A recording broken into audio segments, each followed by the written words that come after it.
My name is Sanjar. I'm the owner of KDK Fortis Group AI agency, as well as the host of the Owner's Diary podcast channel. And today I have Gabby, the owner of Kinderwell, and she has an extensive background in sales, high ticket level sales and financial services. And she's a perfect example of who's young and ambitious and how she's leveraging the today's AI world in her advantage and for business. If you don't mind taking a couple of minutes and just kind of introducing yourself, who's Gabby? What do you do? Thank you so much. It's so funny. Usually when people say I'm fire, it's not in a good context because I'm a hothead, but I love it in this context. So, okay, introduce myself. I say I'm a learner. Like I love learning and when I think about my career and everything else, like I've jumped from one place to another, till I went entrepreneur because I love learning. I love building. If I'm not doing that, I am extremely bored and can be destructive. And I know that about myself. So I always align my work in a way that it's going to feed me in a constructive way so I don't become destructive. So essentially, you love to challenge yourself. Yes. Yeah. Yes. Can you maybe give a little highlight of what is Kinderwell? Okay. So Kinderwell. So the inspiration came from just as a person, I'm like a kid. Like I'm always playing, right? And when I see children, when you see children before we become adults and stuff like that, they're always curious. They're venturing out. They don't care. They're like falling, getting up, trying new things. And even if they fail, like they laugh about it. And then they're in this wonder, right? And so when I thought about Kinderwell, I love personal growth and I wanted to build it in a way where it allows me to wonder and create and build and iterate. And I'm discovering what it is as I'm going because it's always changing. But the focus of it is on personal growth, professional growth for people that are really ambitious, that want to focus productivity, but at the same time are not burning out doing it. Mm-hmm.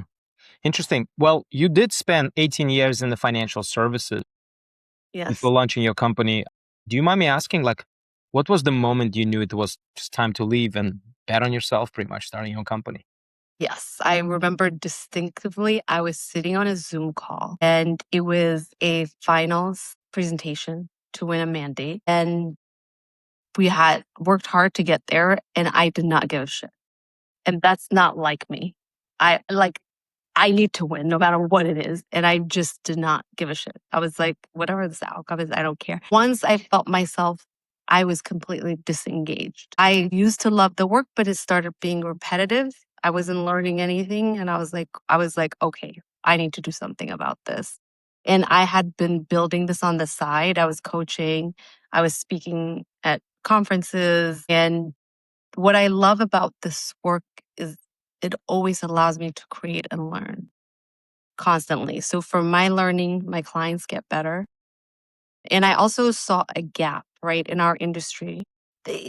Literally in every industry, like companies, they have skill training, right? They teach you how to speak, how to get organized, all that stuff. They never have anything to help you grow personally.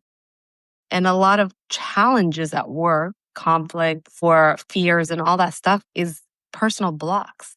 And so I was like, I want to be the one to do that. Yeah. Yeah, you're right. I mean, people start the job because they fall in love with the company and everything else, but then eventually they walk away because they have some issues with a personal manager for many reasons, right? They're not being challenged. They're being promised something that is not necessarily happening. Mm-hmm. They're just hoping that, okay, yes, you're a top producer. Obviously, you'll be the candidate for potential leadership role that's going to be managing other people, leading other people. And that is not the actual accurate case sometimes, right? Just because you're a great producer, right? No, yeah, that like you hit it right on the head. And when you like really look underneath the hood, what's leadership? Leadership is being able to deal with uncertainty. Yeah, that's right. Leadership requires you to want to influence, to want to lead. It requires empathy, right? Understanding other people. You really have to be interested in other people more than yourself, because you're leading the strategy, but you need the people to execute. And you need to know what helps people execute. You need to learn what drives them and align that with the work that they're doing. You really just have to care. And if you're someone that's like, I'm more into designing, executing, I don't really give a shit what people like, how they're, then leadership is not for you.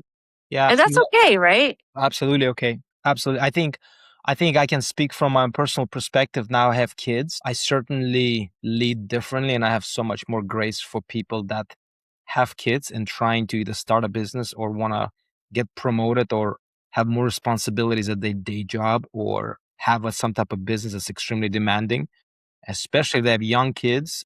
It's just that's leadership. You can understand somebody and not just from the executing the task on a daily perspective, but you really understanding what they're going through possibly, right? Like Yeah. that. You can't manufacture that. Because No, like as human beings, we all have different needs, right, right?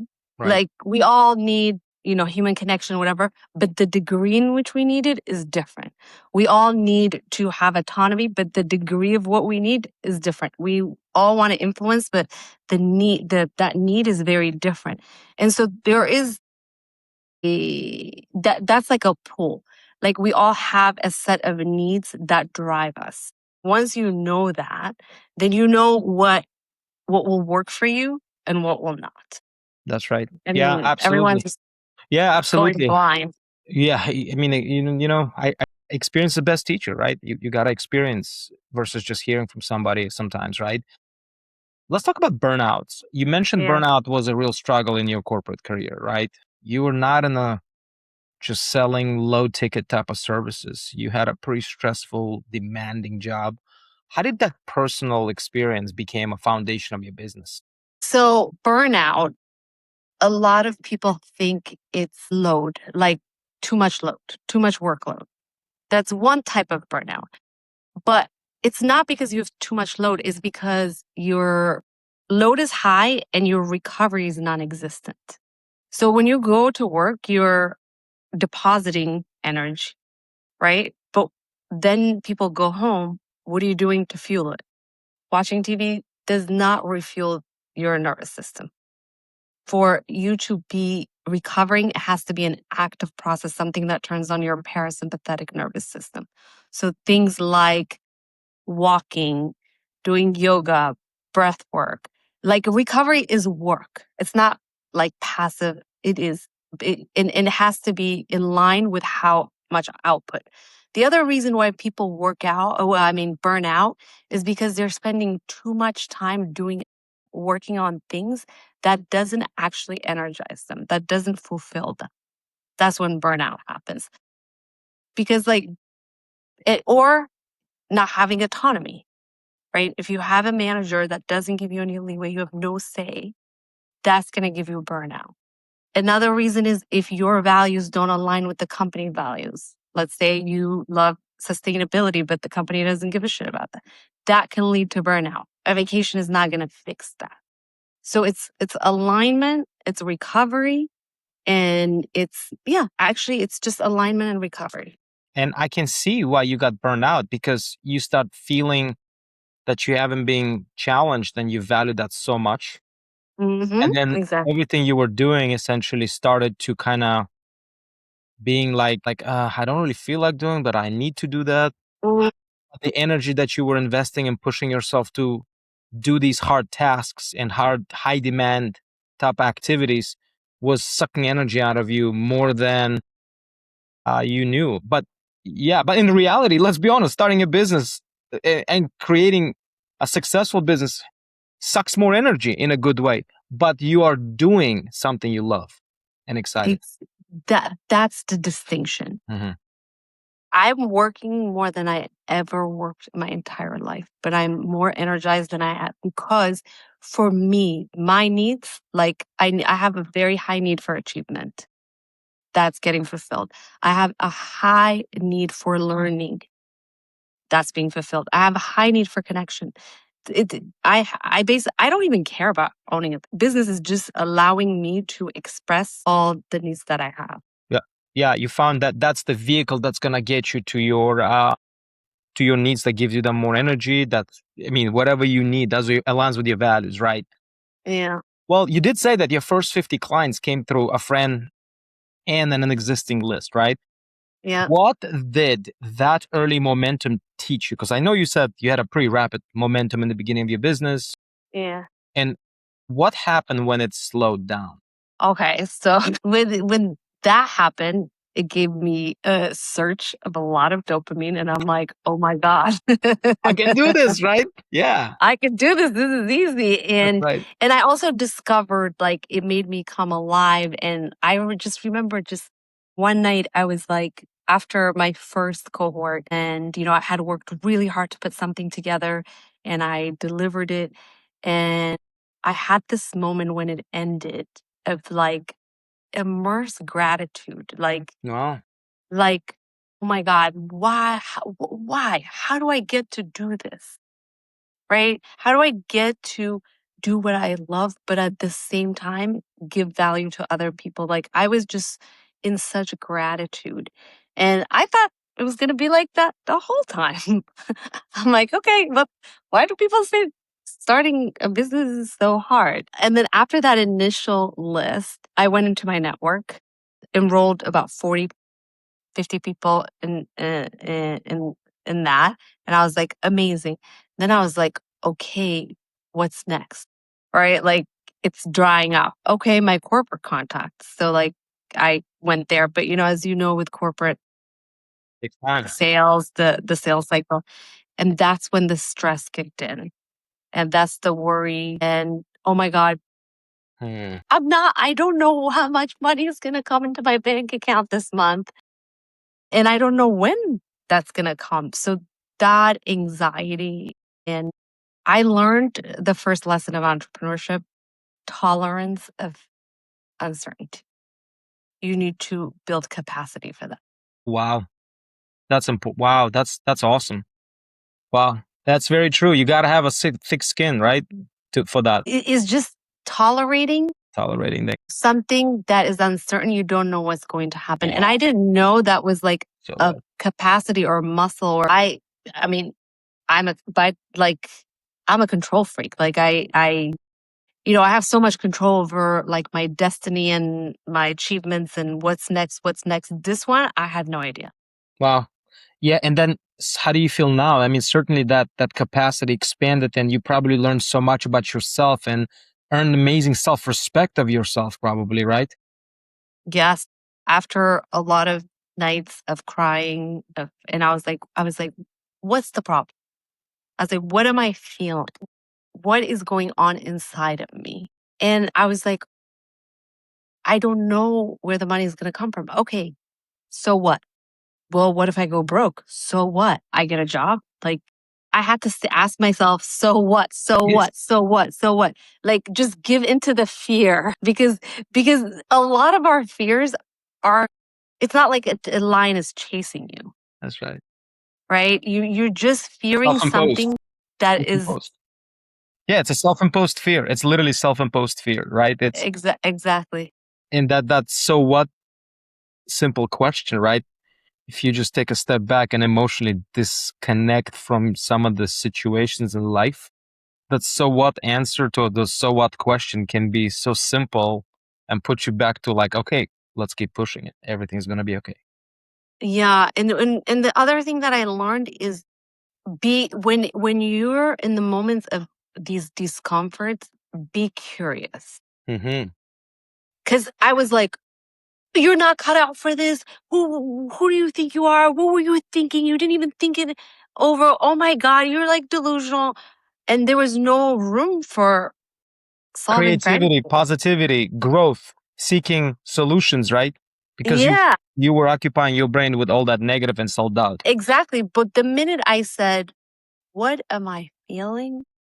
Like the minute I got curious and like the self judgment dropped, then I was able to like actually talk to the part of me that was fearful, the part of me that was like trying to, because that part also has purpose, right? It's trying to be like, hey, maybe danger, watch out. And so once I started having conversations with that part of me, then the nerves subsided and I was able to move forward until the next thing Good happens for and the you. next thing. Good for you, Gabby. You know what? And I'll be very honest with you as I'm listening, sitting to you, and I wish and I hope a lot of viewers that are gonna see this podcast, especially the startup business owners or somebody who's working full time and want to start something. This is such a relatable conversation to a lot of them because, the number one thing that holds people back from moving forward in their business is the fear, right? People Mm-hmm. say, well, you got to have processes, systems in place. That's going to come. If you just keep pushing it, you're going to fail. Big deal, right? Learn from it. You're going to waste money. I never looked at wasting money when you start a business. I always looked at it as an investment, learning something not to do, right? Mm-hmm. And that's self-doubt, I think, that's the biggest enemy, what prevents a lot of people truly developing or becoming something in business or honestly even in this, if that job is that's what they want to do for the rest of their life, that's great. That will prevent them from going to the next level because that voice they're hearing, right, which is so powerful, which you just said, which by the way, can we just like maybe go back and highlight that setback, right? I remember you telling me when we chatted originally that you had a client who gave you like a literally harsh feedback, right, early on. How did you, like, I loved how you responded to that. Can you maybe share that with viewers? How did you process that? What did it ultimately teach you that about your business, right? And in general, business lesson. Can you share that, Yep. please? Yep. Okay. So it was literally my first corporate client and I was stoked. I was so excited. I was so excited and I was going to go speak at their sales meeting, but ahead of time, I gave them this bonus. Like, I'm going to teach your salespeople how to actually set goals that you can achieve, right? Like people set goals and then their actions don't match their goals, blah, blah, blah. So, like, I planned this whole session. I was super excited about it. There was a few things he asked me to take out. I didn't want to take out, but I said yes. And I took it out anyway. And then I delivered it. I got an email from one of the guys saying, oh my God, like that was like so eye opening. Like, are there books I can find out about it? And I was like, nice. Like they loved it. And so then he's like, hey, do you have a minute like to connect? And I was like, sure.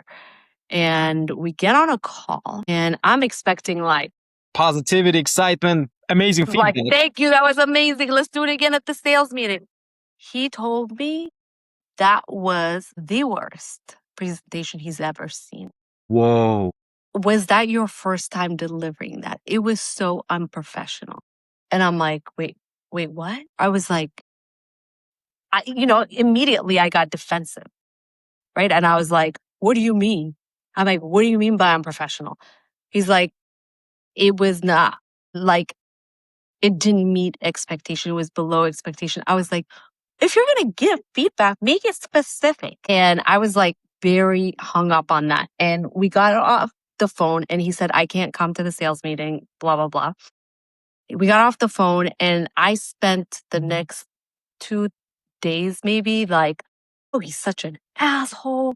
He like just like he's so unprofessional. He doesn't know how to give feedback. He's not a good leader. And I justified everything. And then there was still something that bothered me, that it kept bothering me. And I kept like trying to, the anxiety, where do I put it? Right. And I kept like going back at him.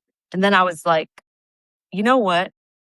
Okay, but his delivery was not right. But is there something that you can actually take back? Hmm. What's the part that you played? Without like making myself wrong, what can I extract from that feedback? And I was like, I put myself in his shoes. For someone to say those things to me, something that mattered to him didn't get satisfied. Right. So I didn't meet something. And so I called the manager that I knew. I talked to her. She wasn't that helpful. But then I was like, you know what? Like I went back through our emails and stuff like that. So what he expected me to do was facilitation. What I delivered for him was like a thought leadership presentation. The other thing is it's a corporate like it's an insurance company. If you had seen my slide, I made them on Mid-Journey. They were like pictures and all that stuff. Of course, to him that appeared unprofessional. Happy, Yeah, like exciting. I can maybe do that with a different kind of audience, not this. No, it's a black and white insurance, very gloomy, right? Yeah. And I lived in that world, and I That's was funny. like, oh my God, you're Financial such a world, right? Yeah. yeah, but that was such a helpful lesson because the next corporate one that I did, my slides matched their aesthetics. And then I asked a lot of questions. I didn't make assumptions of what the client wanted. Because at the end of this day, if you don't deliver what the client wants, you can blame the client all you want. You're not going to get anything out of it. But if you get out of the blaming whatever and you actually listen to what they're trying to say, then you can learn and grow from it. And I'm so grateful to him Wow. because Have you ever gone back actually, and told him that story? yeah, I actually wrote him an email thanking Wow. him. Did you Yes. respond back? No. Yeah. But you know what? But you at least let it out. You at Oh least yeah. know that you let him know how much you appreciate him.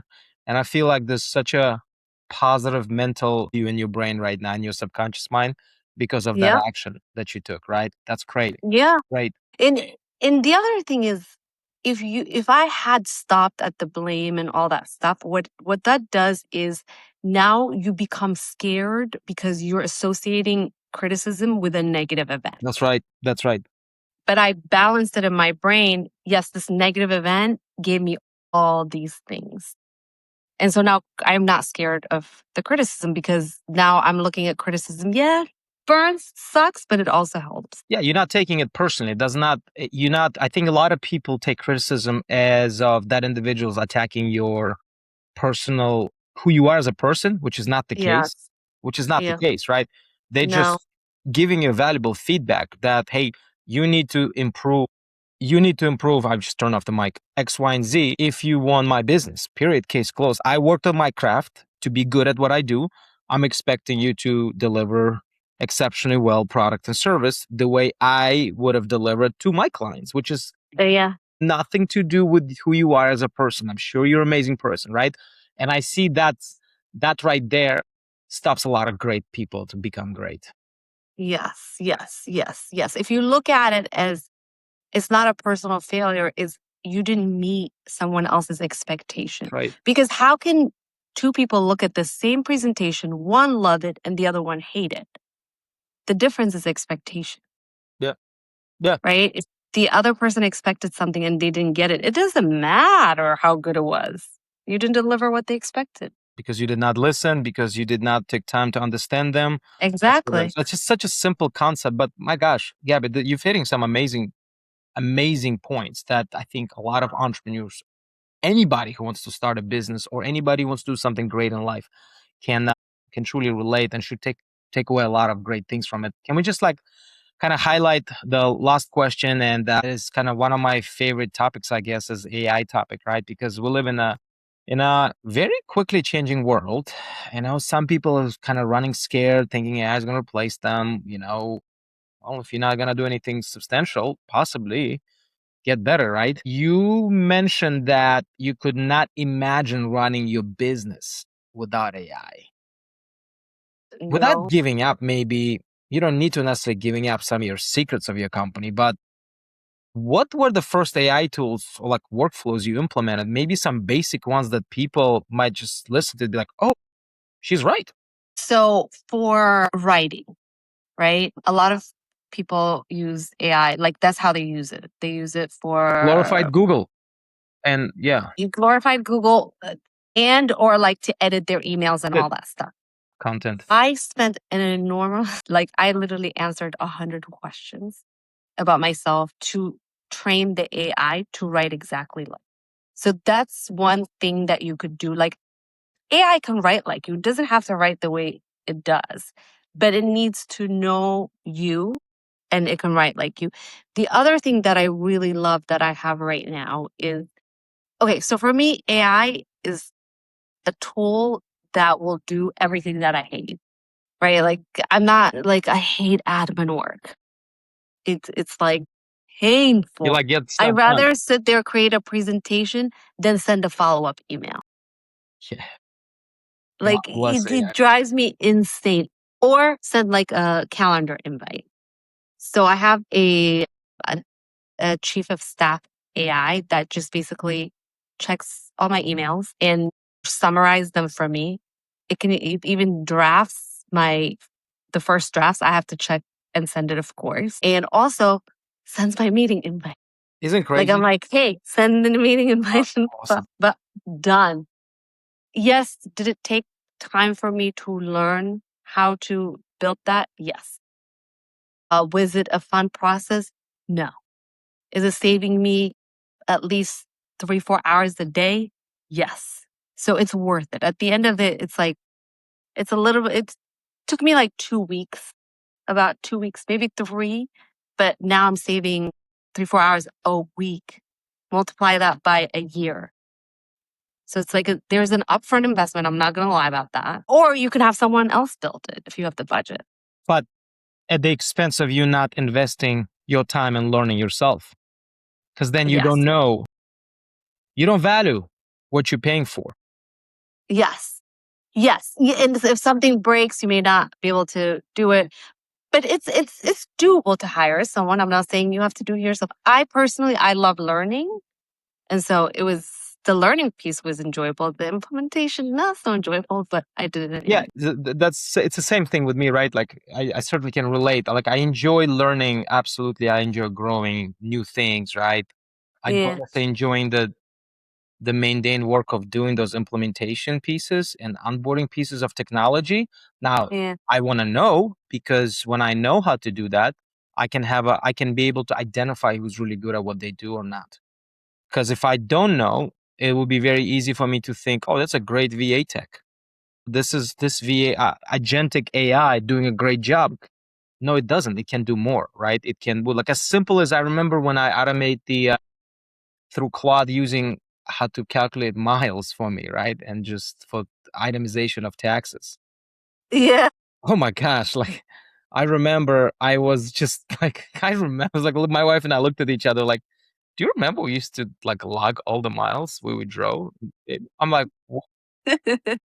what are you thinking, honey? Right? Like just AI can do that for you, right? And for entrepreneurs who are not savvy, because I don't consider myself savvy. Like I would love to hear Yeah, me neither. like right, like for entrepreneurs who are not savvy, where do you recommend they start when it comes to building AI into business operations?